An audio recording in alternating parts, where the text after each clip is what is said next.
Everybody, welcome to this week's video on the Babbling Brook. So in today's video, I kind of wanted to make it similar to last week's video where I kind of just sat down and I just chatted with you guys. I do have some topics that I want to talk about. Whenever I started my channel, the intention originally was to find out how to help cure my acne, and that is still absolutely the intention. I just kind of wanted to mention to you guys that along this journey of trying to cure my acne and help to heal my skin, I have also learned ways of healing my body. I have been really interested in finding out if my diet and my lifestyle choices have an impact on my skin, and in doing this, I've learned a lot about my own body and a lot about my health and just a lot about what goes into my body and how it makes me feel and how my body reacts.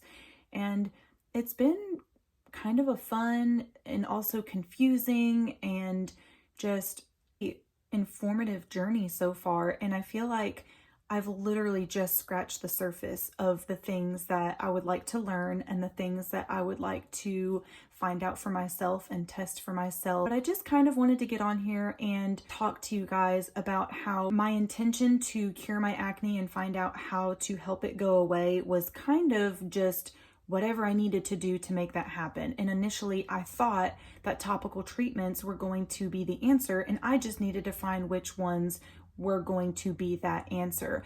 And I did find out very quickly that for me specifically, none of them were going to be the answer. That skincare is just one piece to that puzzle. What I eat, a lot of different things that affect my skin, and I'm finding that out. And so I just wanted to share with you guys that I know that my videos are kind of evolving from the original intent to do lots of skincare products and reviews, but my actual original intent was to try to find a way to cure my acne and to make it go away. Honestly, I have a lot of good things to say about the things that I've learned that not only have helped to clear my skin, but have also helped me to feel better in general. I am not wearing any makeup today. Honestly, I don't feel self-conscious.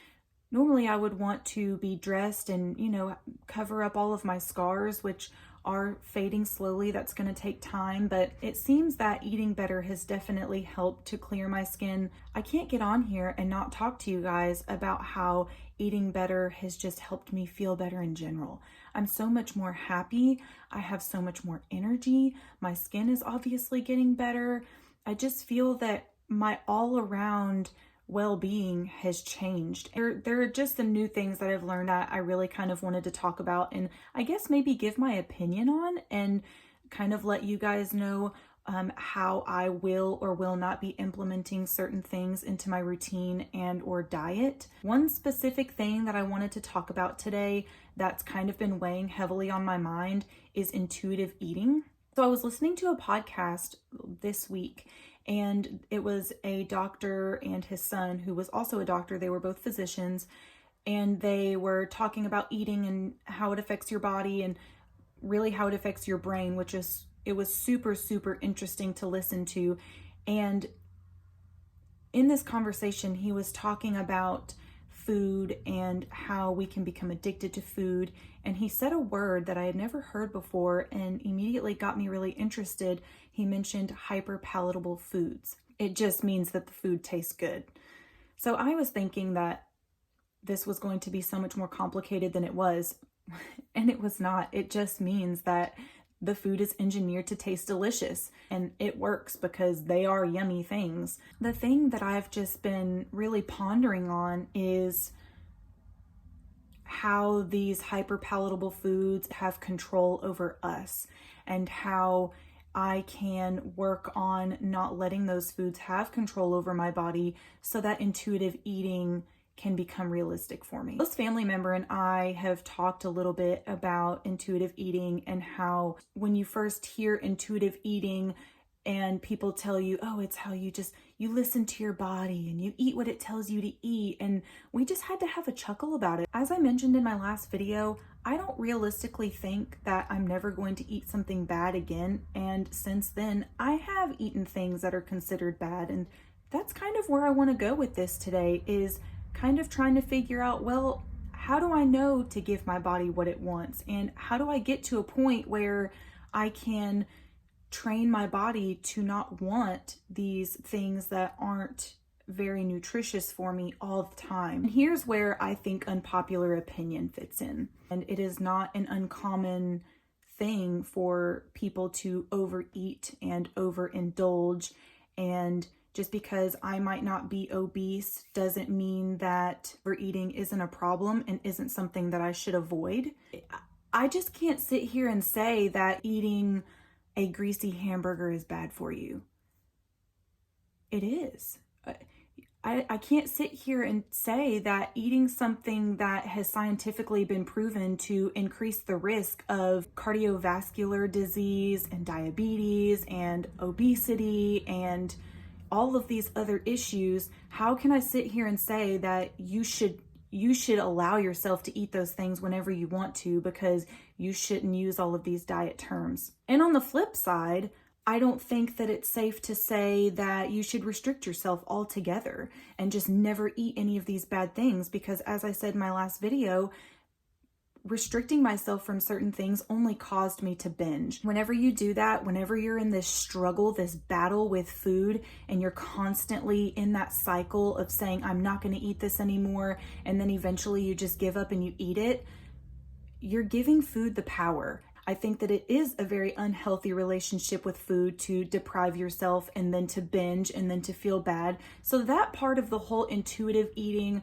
I do agree with. If I want to eat nachos, I eat nachos. If I want to eat pizza, I eat pizza. But I do, like I said in my last video, I do try to incorporate plant-based and more nutritious meals and foods into my diet every day.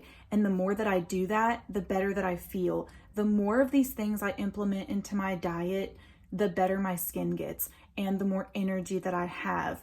And whenever I'm feeling better and I feel that my skin is getting better and all of these positive things are happening, that encourages me to eat more of these foods and to try more of these foods and to explore more options into healthy eating. And I think that is where intuitive eating can finally come into play. It's not an overnight decision. So whenever you kind of get to a point where you do feel that you're in a better relationship with food and you can handle having your favorite desserts or your favorite foods in moderation, and they don't have the power over you anymore to make you feel guilty or make you feel bad or, have negative feelings whenever you indulge in them, I think that you can kind of get to a point where you can intuitively listen to your body. So we don't ever want to get to a point where eating something just because someone told you to, or because it's supposedly healthier, or because you really just want to lose weight, because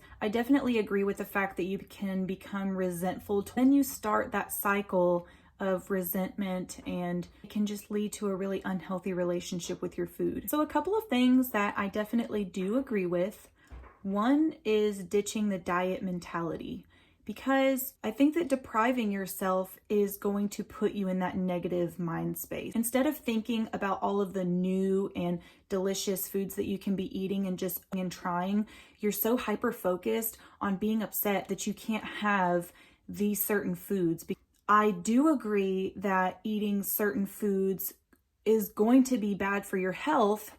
Like I said, in moderation, it's something that everybody is going to do. It's just not sustainable to say that you're never going to have these things again. But whenever you're incorporating good things that make your body feel good and put you in a good mindset and your health on track, I really don't see any reason why you can't enjoy these things every now and then. Second thing that I definitely agree with is kind of 2 in 1. It is to eat and to not feel guilty. I guess that does kind of go with the first point too. Like I said, everything just kind of ties together. Eat food, eat whole food, eat good food, and then every now and then eat bad food. And don't feel guilty about it. Don't give food the power over you. Now, a couple of things that I don't agree with.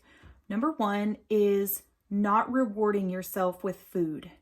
And I kind of feel like maybe this could be something that I do just while I'm practicing learning to be more intuitive with my body. Whenever I say, well, I went a whole week without eating any dessert, so I'm going to reward myself with dessert, I just feel like that puts me in a bad cycle of only eating healthy or only making healthy options so that I get a reward at the end. For me, the point of eating healthy isn't to have a reward. There are definitely cues that your body gives you whenever it's trying to tell you that it needs a certain nutrient. And there are also cues that your body is giving you whenever it is unhappy. Hence, acne, people that are lactose intolerant, people that are allergic to certain foods. These are just a few that I can name off the top of my head. But 2020 is going to be all about working to make it work. Work with our bodies, work with our minds, and figure out how we can listen to our bodies as much as possible, learn as much about ourselves as we can so that we can learn what our bodies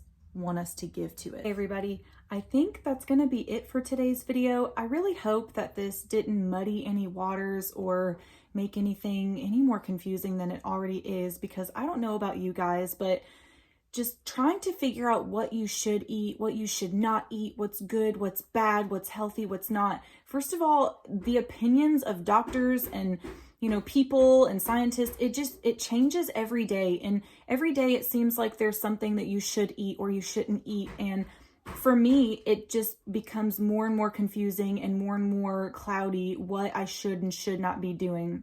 And for that reason, I think that practicing intuitive eating and trying to learn to listen to my body and just really being happy. If there's going to be any piece of advice that I would give to anybody else that I also will definitely be trying to practice myself over this next year, is just not to be too hard on yourself. Don't let all of this information and the opinions and even the scientific stuff, because there's so many times when I'm like, oh, well, there's scientific proof behind this. And, there are studies on this and studies on that. And it becomes so overwhelming and I just don't know what decision to make. Your mental well-being is the most important thing. And I will say that this is a channel about acne and stress levels do affect your acne. So don't stress yourself out. I really appreciate everybody sitting with me today, and thanks for letting me kind of just sit in my workout clothes and not look the best today. I know that I should probably make a little bit more effort to look a little bit nicer, but the important thing for me is sitting down and filming this video,